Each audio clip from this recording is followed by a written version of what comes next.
Oh, hello, mate. How you doing? I didn't even see you there. You want to learn about hardness and metals? Come right with me. The practical use of metals are endless, from trains to skyscrapers, from turbines to whatever the hell this thing is. But metals are used everywhere. One particular characteristic of metals that make them very useful is hardness. Hardness is a measure of resistance to localized plastic deformation induced by either mechanical indentation or abrasion. Metals tend to be great at this because they all form a crystal lattice, but what ultimately determines the hardness of a substance is two things: grain size and bond strength. Most metals are crystalline in nature and contain internal boundaries commonly known as grain boundaries. When a metal alloy is processed, the atoms within each growing grain are lined up in a specific pattern depending on the crystal structure of the sample. With growth, each grain eventually impacts others to form an interface where the atomic orientations differ. It has been established that the mechanical properties of the sample improve as the grain size increases.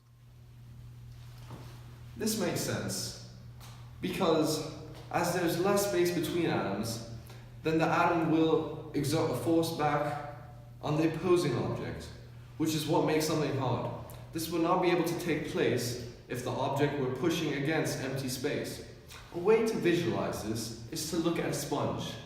The sponge is the substance, and the air between it will be regarded as empty space. When you press against it, there is little resistance compared to other materials where the air between will feel soft. Hello again. Glad to see you come back to my office.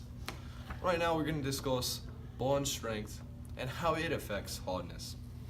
So macroscopic hardness is generally characterized by strong intermolecular forces. This is due to the trend being the stronger the IMFs, the stronger the substance, or the harder the substance, my bad. The two bond irregularities which affect the hardness is point defects and line defects. These are formed when, if there is an atom missing from an array, a vacancy defect is formed.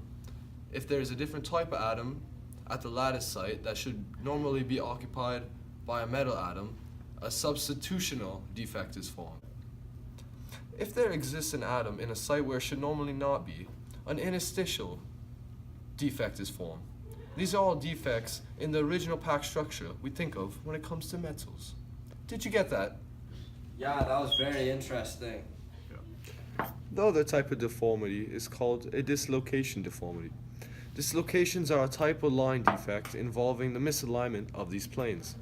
By varying the presence of interstitial atoms and the density of these dislocations, a particular metal's hardness can be controlled. As the density of dislocations increases, there are more intersections created and consequently more anchor points.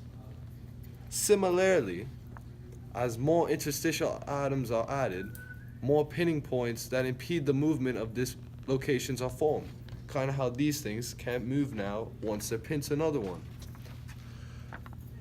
As a result, more anchor points are added, the more sturdy the structure becomes, resulting in a harder material.